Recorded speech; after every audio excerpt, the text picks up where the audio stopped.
Quando Jacó soube que no Egito havia trigo, disse aos seus filhos: Por que estão aí olhando uns para os outros? E disse ainda: Ouvi dizer que há trigo no Egito. Desçam até lá e comprem trigo para nós, para que possamos continuar vivos e não morramos de fome. Assim, 10 dos irmãos de José desceram ao Egito para comprar trigo. Jacó não deixou que Benjamim, irmão de José, fosse com eles, temendo que algum mal lhe acontecesse. Os filhos de Israel estavam entre outros que também foram comprar trigo, por causa da fome na terra de Canaã. José era o governador do Egito, e era ele que vendia trigo a todo o povo da terra. Por isso, quando os irmãos de José chegaram, curvaram-se diante dele com o rosto em terra. José reconheceu seus irmãos logo que os viu, mas agiu como se não os conhecesse, e lhes falou asperamente: De onde vocês vêm? Responderam eles: Da terra de Canaã, para comprar comida. José reconheceu seus irmãos, mas eles não o reconheceram. Lembrou-se então dos sonhos que tivera a respeito deles e lhes disse: Vocês são espiões, vieram para ver onde a nossa terra está protegida. E eles responderam: Não, meu senhor, teus servos vieram comprar comida. Todos nós somos filhos do mesmo pai. Teus servos são homens honestos e não são espiões. Mas José insistiu: Não, vocês vieram ver onde a nossa terra está desprotegida. E eles disseram: Teus servos eram 12 irmãos, todos filhos do mesmo pai na terra de Canaã. O caçula está agora na casa com o pai, e o outro já morreu. José tornou a afirmar: É como lhes falei, vocês são espiões. Vocês serão postos à prova. Eu juro pela vida do faraó que vocês não sairão daqui enquanto seu irmão caçula não vier para cá. Mandem algum de vocês buscar o seu irmão enquanto os demais aguardam presos.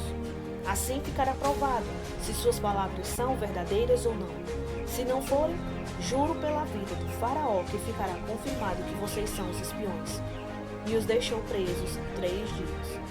No terceiro dia, José lhes disse: Eu tenho temor de Deus. Se querem salvar sua vida, façam o seguinte: se vocês são homens honestos, deixem um dos seus irmãos aqui na prisão, enquanto os demais voltam, levando trigo para matar a fome das suas famílias. Tragam-me, porém, um irmão caçula, para que se comprovem as suas palavras e vocês não tenham que morrer. Eles se prontificaram a fazer isso e disseram uns aos outros: Certamente estamos sendo punidos pelo que fizemos ao nosso irmão. Vimos como ele estava angustiado quando nos implorava por sua vida. Mas não lhe demos ouvido, por isso nos sobreveio esta angústia. Rubem respondeu: Eu não lhes disse que não maltratassem o menino, mas vocês não quiseram me ouvir. Agora teremos que prestar contas do seu sangue.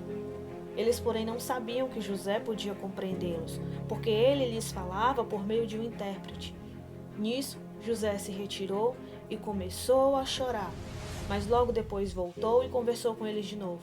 Então escolheu Simeão e mandou acorrentá-lo diante deles. Em seguida, José deu ordem para que enchessem de trigo suas bagagens, devolvessem a prata de cada um deles, colocando-a nas bagagens, e lhes dessem mantimentos para a viagem. E assim foi feito. Eles puseram a carga de trigo sobre os jumentos e partiram. No lugar onde pararam para pernoitar, um deles abriu a bagagem para pegar forragem para o seu jumento, e viu a prata na boca da bagagem. E disse aos seus irmãos: Devolveram a minha prata.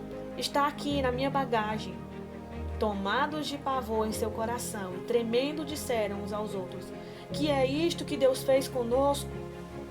Ao chegarem à casa de seu pai na terra de Canaã, relataram-lhe tudo o que lhes acontecera, dizendo: O homem que governa aquele país falou asperamente conosco e nos tratou como espiões. Mas nós lhes asseguramos que somos homens honestos e não espiões. Dissemos também que éramos 12 irmãos, filhos do mesmo pai, e que um já havia morrido e que o caçula estava com nosso pai em Canaã.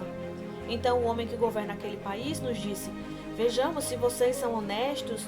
Um dos seus irmãos ficará aqui comigo e os outros poderão voltar e levar mantimentos para matar a fome das suas famílias. Tragam-me, porém, o irmão caçula, para que eu comprove que vocês não são espiões, mas sim homens honestos. Então lhes devolverei o irmão e os autorizarei a fazer negócios nessa terra. Ao esvaziarem as bagagens, dentro da bagagem de cada um estava a sua bolsa cheia de prata. Quando eles e o seu pai viram as bolsas cheias de prata, ficaram com medo. E disse-lhe seu pai Jacó: Vocês estão tirando meus filhos de mim. Eu já fiquei sem José, agora sem Simeão, e ainda querem levar Benjamim. tudo está contra mim. Então Rúben disse ao pai: pode matar os meus 2 filhos se eu não trouxer de volta. Deixa-o aos meus cuidados e eu o trarei. Mas o pai respondeu: o meu filho não descerá com vocês. O seu irmão está morto e ele é o único que me resta. Se qualquer mal lhe acontecer na viagem que estão por fazer, vocês farão esses meus cabelos brancos descerem à sepultura com tristeza.